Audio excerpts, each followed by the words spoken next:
ध्यायतो विषयान पुंसास संगस तेषुपजायते। यदि तुम विषय चिंतन न करो तो किसी विषय में सुख नहीं है। तुम्हारा जब एकांत में चिंतन बनता है तब वो तुम्हें चिंतन के कारण सुखानुभूति होती है, ना कि उस विषय में सुख है। जैसे एक कुत्ता सूखी हड्डी लेकर एकांत में भागता है कि मेरे सुख को कोई छीन न ले, और जब चबाता है तो उसी की गलफरों से रक्त स्राव होकर हड्डी में दिखाई देता है। उसको लगता है इसमें रस है, इसमें पावर है, कुछ नहीं। ऐसे ही अज्ञानी पुरुष के द्वारा समस्त भोगों के भोगने का जो चिंतन है, वही चिंतन उसे सुखानुभूति कराता है, न कि भोगों में। नहीं तो भगवान की आज्ञा मानो, अनन्यस चिंतयन्तो माम, केवल भगवत चिंतन हो, फिर हमको परिणाम बताओ कौन सा भोग तुम्हें सुख प्रदान करता है। घृणा हो जाएगी। ये भगवत प्राप्त महात्मा कह रहे हैं, इनके वचनों को मानना चाहिए, अनुभव में नहीं उतरना चाहिए। ऐसा दलदल है भोगों का कि आज तक कोई अनुभव करके नहीं निकला है। जब निकला है तो रो के असंतुष्ट होकर के ही छोड़ा है। कभी कोई ऐसे भोग नहीं छोड़ पाया कि बहुत भोगा, हमें तृप्ति हो गई, अब मैं जा रहा हूं भगवान की शरण में। ऐसा कभी नहीं हुआ, एक भी नहीं हुआ। चाहे जितना बड़ा सम्राट हो, चाहे जितना भोग बाहुल्यता हो, रोया, पश्चाताप किया और असंतुष्ट होकर, अतृप्त होकर त्यागा। वही बात आज है आपके हृदय में कि आप अतृप्त हैं, भोगों से असंतुष्ट हैं, तो अनुभव के लिए मत जाइए।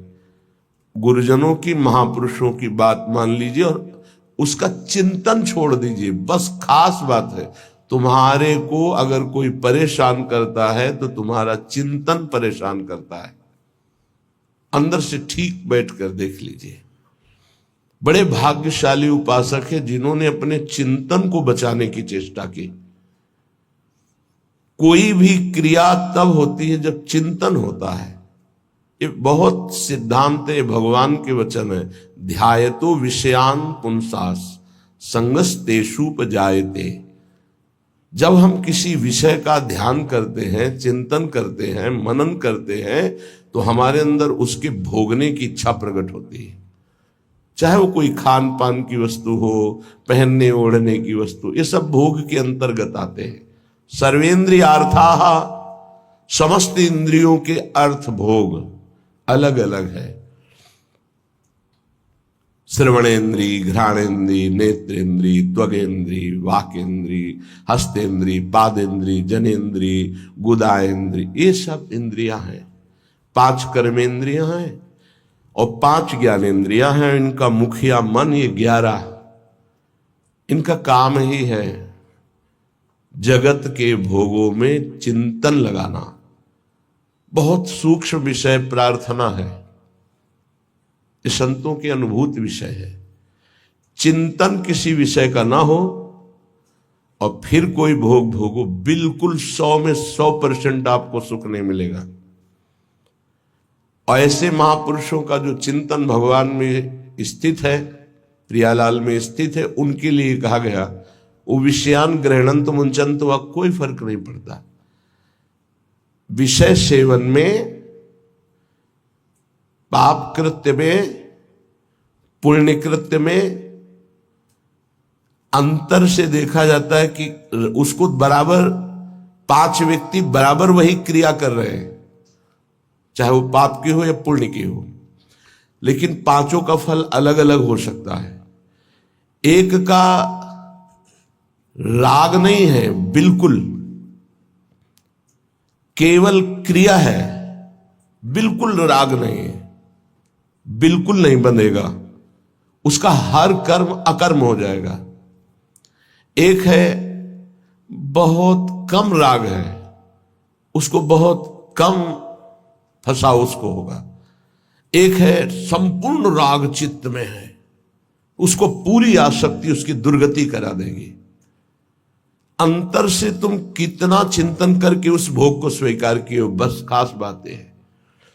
इसीलिए भगवत प्राप्ति के मार्ग में चाहे जो विषय हो, यदि वो बहुत प्रिय लग रहा है, और उसका हमारा चिंतन बना है, तो उसे हमें सेवन नहीं करना चाहिए, चाहे वो कितना सतोगुणी भोग क्यों ना हो, क्योंकि हमारा चिंतन बना है। और अगर हम भोगेंगे तो चिंतन पुष्ट हो जाएगा, और बार बार चिंतन होगा तो हमारे चिंतन में विघ्न पड़ेगा। इसलिए जिस वस्तु का चिंतन हो कि आज तो अमुक चीज खानी है, अमुक चीज देखनी है, अमुक चीज भोगनी है, उसका बहुत सरलता पूर्वक यदि माया ने सानिध्य दे दिया है तो भी ना भोगा जाए, ये बहुत अंदर से अध्यात्म पुष्टि की बात है, इसे समझ लो। श्रीपाद कह रहे विषम, पहली बात यह है कि तुम हर्षित होकर जे ही भोग में जाओगे तो परिणामता तुम्हें शोक मिलेगा, क्योंकि द्वंद्व है, ये विषम है। हरिवंश महाप्रभु इसी संसार पर विजय प्राप्त करने के लिए प्रेम की बात कही है। अगर इस संसार को जीतना है तो एकमात्र भगवत प्रेम है, दूसरा कुछ नहीं, दूसरी किसी की सामर्थ्य नहीं है। प्रेम में बहुत प्रबल शुभ अशुभ दुर्ग विध्वंस बल तब जयति जयति जग उच्चरे। सेवक जी महाराज कह रहे जीति विषम संसार कीर्ति जग विस्तर है। जीति विषम संसार कौन? जय जय श्री हरिवंश नाम गुण गाई है, जो नाम जप कर रहे हैं, लीला गायन कर रहे हैं। विषम निरय वदभात सर्वेन्द्रियार्थाः, इंद्रियों के जितने भी भोग हैं ये सब नरक प्रदान करने वाले हैं, इनमें किंचन मात्र सुख नहीं है। श्री कृष्णचंद्र जी ने गीता जी में कहा दुख योनयः, अर्थात केवल ये दुख प्रकट करते हैं। पक्की बात है, सच्ची बात है। अज्ञान के कारण आपको ऐसा लगता है कि इंद्रियों के भोग भोग कर मैं सुखी हो रहा हूं, लेकिन सत्य विषय यह है कि जब उनको भोगो तो अंदर से आता है कि जो मैं चिंतन में सुख प्राप्त कर रहा था वो तो है ही नहीं। बड़े बड़े भोगियों को घृणा होने लगती है, पर वो घृणा दूसरी तरह की होती है, वैराग्य नहीं होता। उस शरीर से नहीं, दूसरे शरीर में, उस शरीर से नहीं, तीसरे शरीर में, ऐसे वो भटकता है। और जो विवेकी होता है वो संपूर्ण भोगों से नरकवत अपना पिंड छुड़ा लेता है। इन भोगों के भोगने में तुम्हारा चिंतन प्रधान है और कुछ नहीं। सर्वेंद्रियार्था, समस्त इंद्रियों के अर्थ, उनके भोगने का चिंतन और भोग क्रिया ये नरक प्रदान करती है, नरक स्पष्ट। सर्वे भोगा भवंति प्रबल गरल, क्योंकि जितने भी भोग हैं ये प्रबल विष है। प्रबल विष, प्रबल विष का मतलब होता है तत्काल असर करने वाला। एक मीठा विष होता है, महीनों में असर करता है, लेकिन भोग तत्काल पागल बना देने वाला है। चिंतन हुआ, सानिध्य भोग का हुआ, पागल बन गया, क्या करना चाहिए क्या नहीं करना चाहिए सब भूल गया। देखो कितना असर चढ़ा उसका, कि उसका चिंतन, उसकी क्रिया सब भागवतिक मिट गई, और उस समय वो कामांध हो गया, उस समय वो वासना में हो गया, सारा चिंतन खत्म, सारी की सारी वृत्ति। ये जहर है, इसे कह रहे सर्वे भोगा भवंति प्रबल गरल। ये प्रबल विष है जो तत्काल चढ़ता है, देखने से चढ़ता है, छूने से चढ़ता है, चिंतन से चढ़ता है, फिर भोगने से क्या होता होगा। ये ऐसा प्रबल गरल है, विष है, कि एक विष तो खाने से ही केवल एक शरीर में चढ़ेगा, एक जन्म नष्ट करेगा। लेकिन ये भोग कह रहे सर्वे भोगा भवंती प्रबल गरला, ये इतना बड़ा विष है कि देखने से चढ़ जाता है, सुनने से चढ़ जाता है, चिंतन से चढ़ जाता है, फिर भोगने से क्या दुर्गति होगी। इसलिए कहा निरवय वदभात सर्वेन्द्रियार्था, जो इंद्रियों के भोगों का चिंतन करके उनको भोग कर सुखानुभूति करते उनको नरक की प्राप्ति होती। भगवान ने भी कहा त्रिविधम नरकश्चेदम द्वारं नाशन मात्मनः कामः क्रोधा तथा लोभा तस्मादेत्रेम त्यजेत। ये तीनों नरक के द्वार हैं, काम क्रोध लोभ, ये निश्चित नरक प्रदान करते हैं। वन्युद्भट ज्वाल कल्पाहा, और ये भोग क्या करते हैं, हृदय को जलाते हैं, अग्नि जैसे जला करके त्वगेंद्री को, शरीर को कष्ट देती है।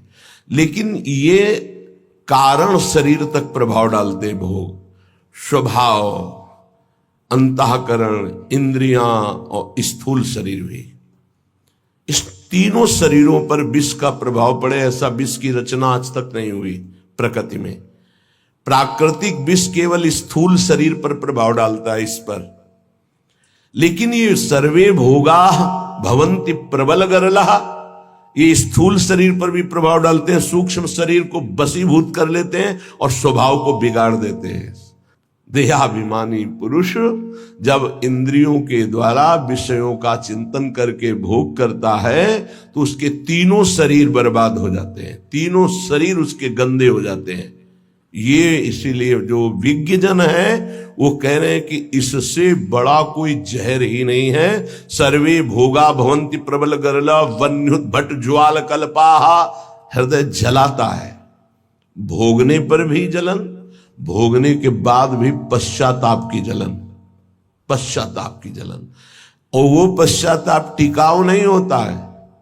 1 घंटे 2 घंटे जलन हुई, तीसरे घंटे फिर उसी भोग की चिंतन वृत्ति, फिर वही भोग की क्रिया। बड़ी दुर्गति है संसारिक जीव की, बड़ी दुर्गति। ऊपर से चिकना चुपड़ा शांत नजर आ रहा है, अंदर देखो इसमें लिखा है वन्युत भट ज्वाल कल्पाहा, कामाग्नि, क्रोधाग्नि, लोभाग्नि, उससे जल रहा है वो। कीट प्राया समस्त प्रवर सुरगणा सिद्ध्यश्चेन्द्र जाल, कह रहे कि बड़े महापुरुष हैं, इसलिए कह रहे हैं कि इन कीड़ों में और देवताओं में कोई फर्क नहीं है। क्यों? प्रारब्धानुसार कीड़ा भी अपने भोग को भोग रहा है, देवता भी भोग को भोग रहे हैं। देवता कोई नवीन कर्म करके भजन थोड़ी कर रहे हैं, अपने पूर्व पुण्यों को भोग रहे हैं। तो कीट प्रायः समस्त प्रवर सुरगणा, ये प्रवर माने होता श्रेष्ठ, श्रेष्ठ जो देवता लोग हैं हमारी दृष्टि में कीड़े से ज्यादा नहीं है। क्यों? क्योंकि जैसे कीड़ा अपना प्रारब्ध भोग रहा है, ऐसे देवता अपने प्रारब्ध भोग रहे हैं। शुभ कुछ नहीं है उनके पास, नवीन कर्म नहीं, जितना रुपया जमा उसका भोग कर रहे हैं। जैसे बढ़िया होटल है, हर व्यवस्था है, आपका पेमेंट है तो आप भोगिए हर भोग। जिस दिन पेमेंट खत्म हुआ धक्का मार के बाहर कर दिए जाओगे। ऐसे ही स्वर्ग से धक्का मार के गिरा दिया जाता है। उसके गले में माला पड़ी होती है, वो माला नित्य नवीन सुगंधित रहती है जब तक उसको स्वर्ग में रहना है। और जहां माला कुम्हलाई तो पता चला कि पुण्य नष्ट हो गए। अब उसको भारी वियोग, उसका विमान छिन जाएगा, उसका महल छिन जाएगा, उसको अप्सरा जो मिली थी वो सब भोग सामग्री एक क्षण में हटा के, देव शरीर से हटा के भ्रष्ट कर दिया गया। फिर मृत्यु लोक में क्या बनेगा कि कीड़ा पतिंगा क्या बनेगा वो भगवान जाने। इसीलिए कह रहे मेरी दृष्टि में कीड़े से और देवता से समानता जब करते हैं तो बराबर नजर आता है। वो अपने प्रारब्ध का भोग भोग रहा है, अपने प्रारब्ध का। तो बोले मनुष्य का उदाहरण क्यों? मनुष्य श्रेष्ठ है देवताओं से। क्यों? क्योंकि वो राधा राधा कृष्ण कृष्ण जप करके वो भगवत प्राप्ति कर सकता है, देवता नहीं कर सकते। कीट प्रायाः समस्त प्रवर सुरगणा सिद्ध्यश्चेन्द्र जाल। अब कह रहे ये जो अष्ट सिद्धियां और भी 28 सिद्धियां और भी अन्य छोटी सिद्धियां, बोले ये इंद्रजाल है, कोई भगवदानंद नहीं है। इंद्रजाल माने होता है जो है नहीं पर दिखाया जा रहा है, माया का, जादू का एक नया तमाशा। सिद्धियां क्या है? माया का एक नया तमाशा। अगर उनको और क्या तमाशा, यही है अभी यहां है और इसी समय कहीं और है। जब दोनों अरे बड़े तो सिद्ध पुरुष है, अभी तो यहां हमारे सामने, तो बोले ठीक इसी समय हमारे पास भी थे, बोले बड़े सिद्ध पुरुष हैं। ये क्या है? कोई खास बात थोड़ी है। अष्ट सिद्धियां सिद्ध्यश्चेन्द्र जाल, ये इंद्रजाल माया जादू का तमाशा है। यह है प्रेम की प्राप्ति के लिए जो हमें विकलता चाहिए वो यहां कहीं नहीं टिकना। प्रायः संस्वाद्य वृंदावन रसिक रसम माद्यते मेद्य हृदयम। जिनको वृंदावन प्रेम रस की प्राप्ति की चाह है वो इतने में किसी में भी न टिके, किसी को भी स्वीकार न करे, नहीं प्रेम रस नहीं मिलेगा। इसीलिए आप देखें हमारे वृंदावन ब्रज धाम या कहीं भी जो भगवत प्रेमी सिद्ध महापुरुष है, आपको कोई जादू तमाशा कोई ऐसी बात नहीं मिलेगी। सीधे सरल स्वभाव, नमन कुटिलाई। तो यहाँ की सिद्धि क्या है? यहाँ के सिद्धों को क्या प्राप्त होता है? रुदु सुस्वरम राजन कृष्ण दर्शन लालसा। पर रोना यहाँ की सिद्धि है। जिस पर तुम हो रीझते क्या देते यदुवीर, रोना सिसकना तड़पना आहों की जागीर। ये यहाँ के सिद्धों की परिपाटी है।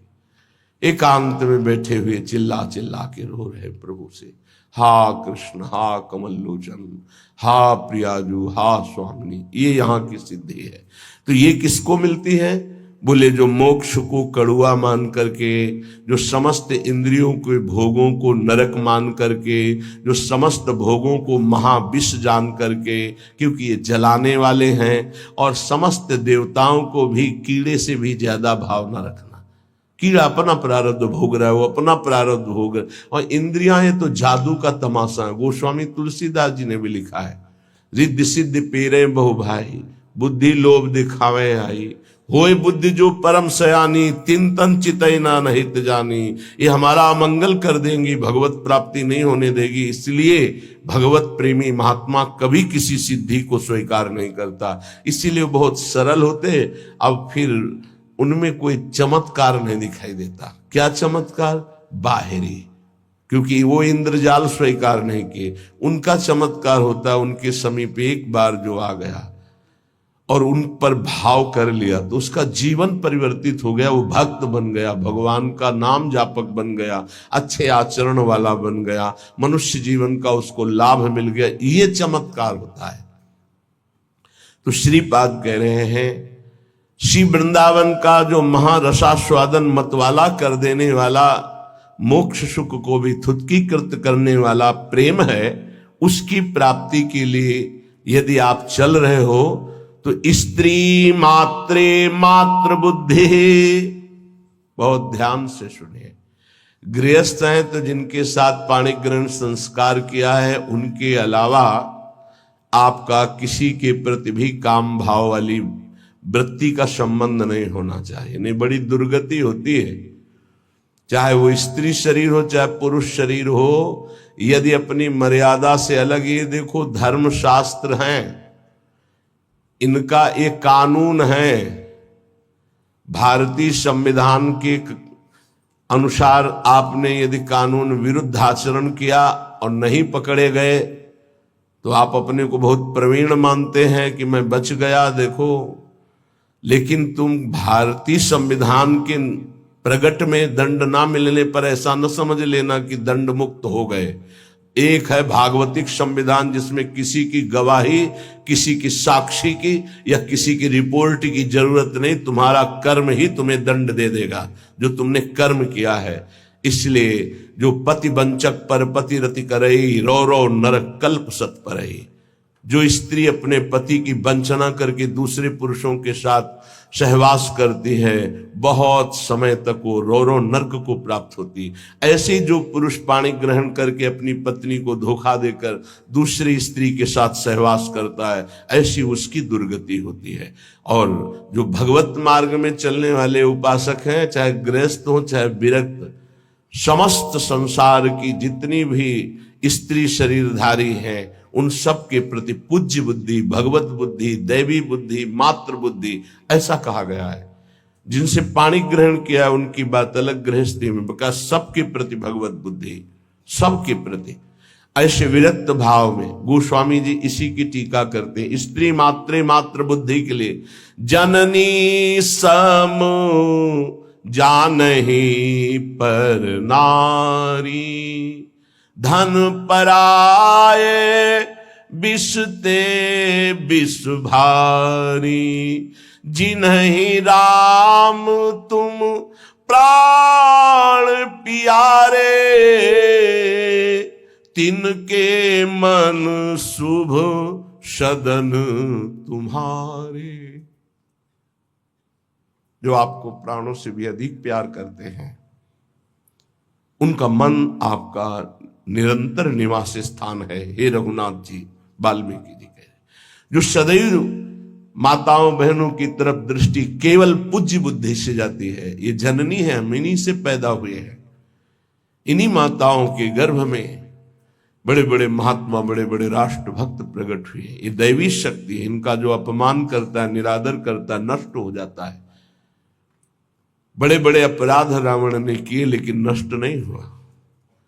लेकिन जब दैवी शक्ति का अपमान किया तो भस्म हो गई सोने की लंका, और रहा न को कुल रोवन हारा।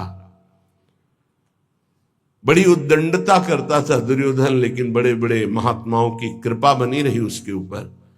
पर जो उसने देवी का अपमान किया, सभा में निर्वस्त्र करने का आदेश, उसी समय सारे सुकृत नष्ट हो गए और हर महात्मा की कृपा हट गई और नष्ट, पूरा कुल का कुल नष्ट हो गया। जिनके घरों में माताओं बहनों को सताया जाता है, कष्ट दिया जाता है, वो कभी स्त्री संपन्न घर नहीं हो सकते। और जो माताएं बहनें धर्म भ्रष्ट आचरण करती हैं, वो कभी सुखी नहीं रह सकती, दुर्गति को प्राप्त होंगी। ये धर्म है, ये हमारा देश धर्म प्रधान देश है। बहुत महिमा इस भारत देश की गाई गई है, क्योंकि इसमें धर्म प्रधान क्षेत्र, अलग अलग भगवान ने क्षेत्र, जैसे स्वर्ग है वो भोग भूमि है, नरक है वो पाप भोग भूमि है, मृत्युलोक है, मृत्युलोक में भारत भूमि भगवत प्राप्ति का परम धर्म स्थल है। जैसे गंगा यमुना सरस्वती का समागम तीर्थराज प्रयाग एक स्थान है अपना, उसका महत्व है। ऐसे पूरे विश्व में भारत का महत्व है। यहां भगवत प्राप्ति रूपी महान धर्म की स्थापना भगवान ने की है। ये वो भूमि है। इस भूमि में वास करने वाले के ऊपर भागवतिक शासन है, धर्म शास्त्र का। आप यहां परस्पर व्यभिचार नहीं कर सकते। जो हमारे शास्त्र मर्यादा है उसके विरुद्ध आचरण नहीं। स्त्री मात्रे मात्र बुद्धि आदेश कर रहे हैं, संपूर्ण स्त्रियों में मात्र बुद्धि। देखो गांव में हमने देखा है, छोटी छोटी जो बालिकाएं 10-11 से, तो सब उनके चरण छूने की भावना, घर के जन भी, अरे तू तो कन्या है, देवी है, जैसे वो पिता के चरण छूने के लिए चले, है ला इधर पैर ला, हम गांव की बात करें, ऐसे चरण तो दुर्गा है, कन्या है, देवी है, ऐसी भावना है।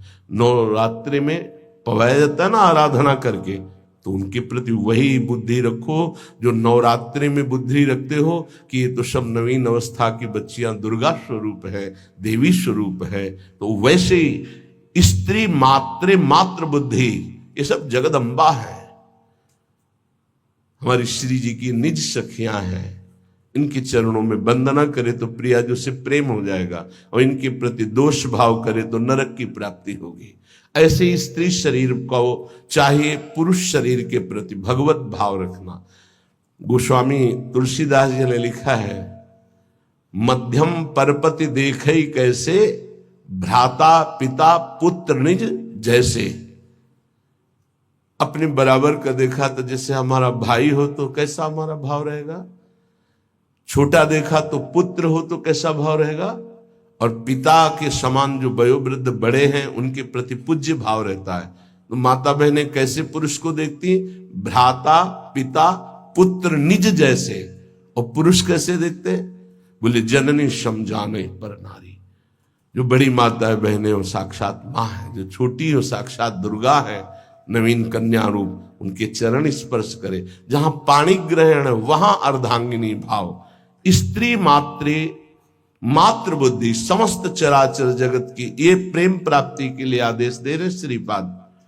स्थिर चर निखिल प्राणी प्राणीश उपास्य बुद्धि, चाहे जड़ हो चाहे चैतन्य हो, उसमें गौर से देखो। राधा वल्लभ लाल जी की भावना करते हुए, तो राधा वल्लभ लाल जी दिखा देंगे, कह रहे स्थिर चर निखिल प्राण उपास्य बुद्धि। ये क्रूरापि पापिनो न च सताम संभाष्य दृश्याश्च ये सर्वान वस्तुतया निरीक्ष परम स्वाराध्य बुद्धिर्मम। मेरे आराध्य देव चर चर में विराजमान है। बाह्या से सार्थ लाभेष्वपि, कह रहे कि सांसारिक जितने भी लाभ हैं ये सब धोखे के हैं।